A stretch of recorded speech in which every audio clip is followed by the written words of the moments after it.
El Hadj Ndiaye bu IK News. Donc, est-ce que vous pouvez vous présenter? Oui, je m'appelle Abdoulaye Mbodj. Je suis le coordonnateur des cadres républicains ici en France. Je suis aussi le chef du bureau économique à l'ambassade du Sénégal en France. Monsieur Mbodj, est-ce que vous pouvez nous dire exactement comment se porte l'économie du Sénégal actuellement? L'économie du Sénégal se porte à merveille.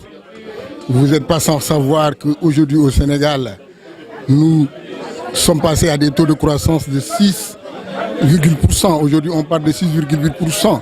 Ça, ce n'est pas venu ex nihilo. C'est un travail de fond. Le gouvernement y travaille à travers une vision qu'on appelle le plan Sénégal émergent. Dans son axe 1, qui est la transformation structurelle de l'économie, où le gouvernement sénégalais a énormément investi pour mettre à niveau le Sénégal sur le plan infrastructurel, pour donner un autre élan à l'agriculture, en faire un moteur de développement. Aujourd'hui, dans le domaine des BTP, le Sénégal ambitionne de construire chaque année 14 000 logements sociaux. Dans le domaine de l'énergie, vous n'êtes pas sans savoir effectivement que le mix énergétique est devenu une réalité. Partout au Sénégal, aujourd'hui, il y a des centrales photovoltaïques. Partout. Donc, vous avez tout le temps entendu parler de délestage. Aujourd'hui, c'est derrière nous. L'énergie n'est pas tout juste pour permettre aux Sénégalais d'avoir effectivement de l'éclairage, mais c'est surtout aussi pour attirer des entreprises. Parce que vous savez bien que dans les coûts de production des entreprises, l'énergie occupe une place importante. Donc, si vous avez de l'énergie à bas coût, ça permet aux entreprises d'avoir des coûts de production compétitifs et de pouvoir être compétitifs et de pouvoir vendre non seulement au Sénégal, qui permettrait aux Sénégalais d'avoir accès à des produits bon marché, mais aussi à l'étranger de pouvoir être compétitifs et de pouvoir améliorer effectivement le déficit de notre balance commerciale qui était vraiment de façon structurelle déficitaire, mais aujourd'hui la tendance est en train d'être résolvée pour qu'on puisse à la limite vraiment diminuer ce déficit-là.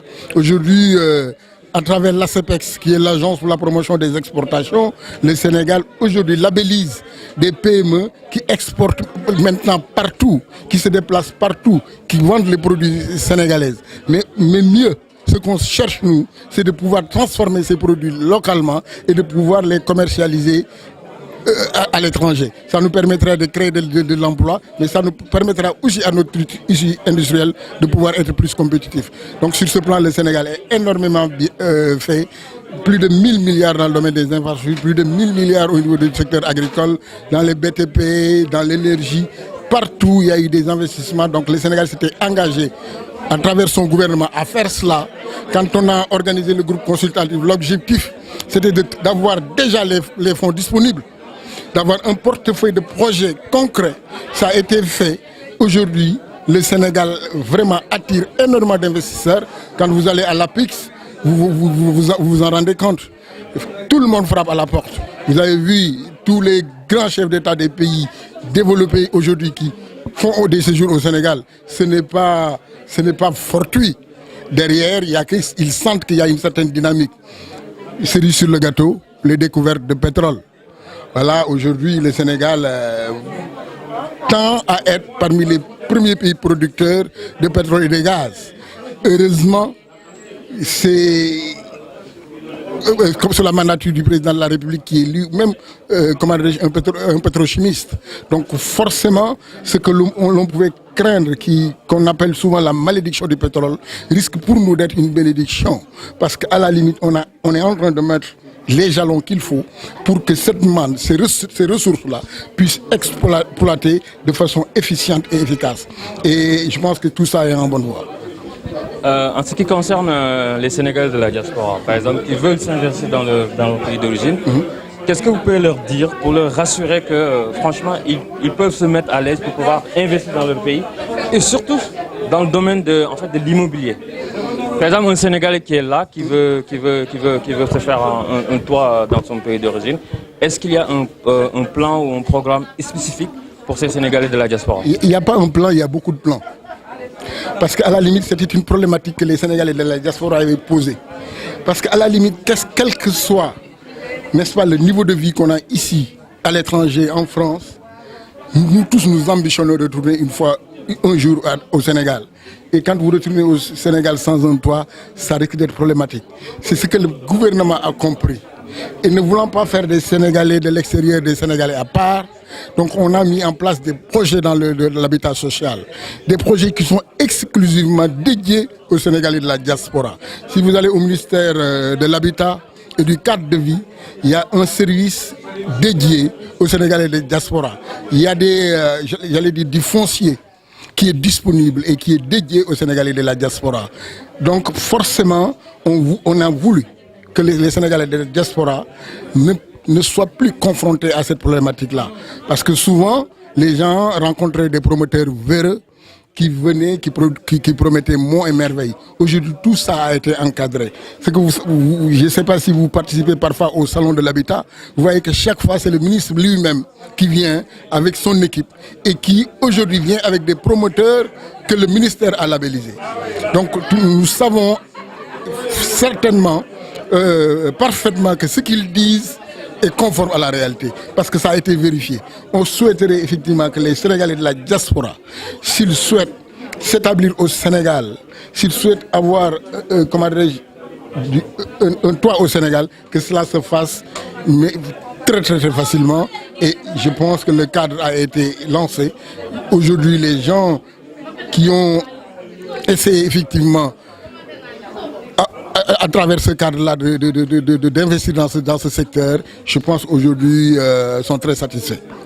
Dans la création d'entreprises, parce qu'à la limite, ce qui fait des Sénégalais, de diaspora des Sénégalais, j'allais dire à part, c'est qu'ils ont vu, ils ont vécu, ils ont une expérience qui leur permettent parfois de pouvoir mettre en place des choses qui n'existaient pas chez nous. Le problème, c'était au niveau du nerf de la guerre qui était l'argent. Tout le monde sait que le système bancaire, parfois, a ses critères qui ne sont pas parfois faciles et accessibles à tout un chacun. Donc aujourd'hui, des fonds sont mis en place, le fonds GIP, le fonds 6, le FES, la BNDE.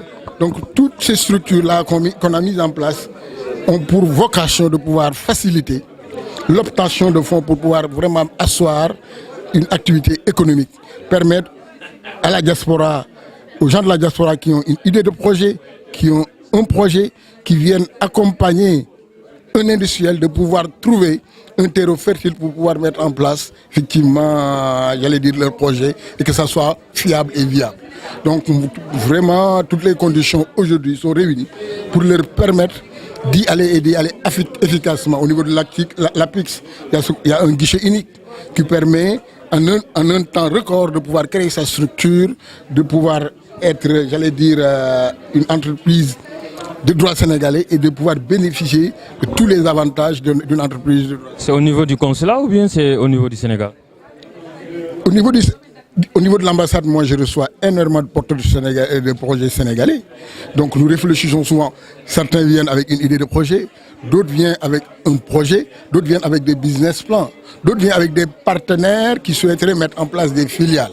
Donc quel que soit le type de projet qu'on nous présente, nous essayons effectivement, nous, de conseiller, d'orienter, de mettre en relation les Sénégalais d'ici et les décideurs qui sont sur place. Nous essayons d'expliquer effectivement quels sont les critères pour pouvoir être éligible à tel ou à tel autre fonds, comment faire pour pouvoir rencontrer tel décideur, que ce soit au niveau de l'APIX ou au niveau de notre structure, au niveau de la CEPEX. Donc ça, c'est notre rôle. Nous sommes un point focal de toutes ces structures sénégalaises aujourd'hui et nous essayons effectivement, à partir d'ici, de donner la première information aux porteurs de projets sénégalais ici qui vivent en France. Je vais faire une petite transition pour parler en fait de l'importation des véhicules.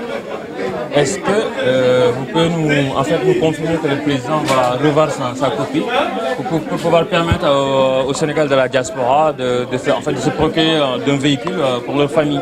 Parce que vous n'êtes pas sans savoir qu'il y a pas mal de Sénégalais qui veulent se procurer d'un véhicule pour leur déplacement au Sénégal, sinon pour leur famille. Est-ce que le président peut nous promettre de pouvoir revoir sa copie par rapport à cette question? Alors, franchement, nous avons un président de la République qui est ici pour les Sénégalais. que ce soit les Sénégalais du Sénégal et les Sénégalais de la diaspora. Son ambition, c'est d'être informé de tous les problèmes pour pouvoir leur trouver des solutions. Aujourd'hui, si l'âge des véhicules est un problème, une solution va lui être trouvée rapidement.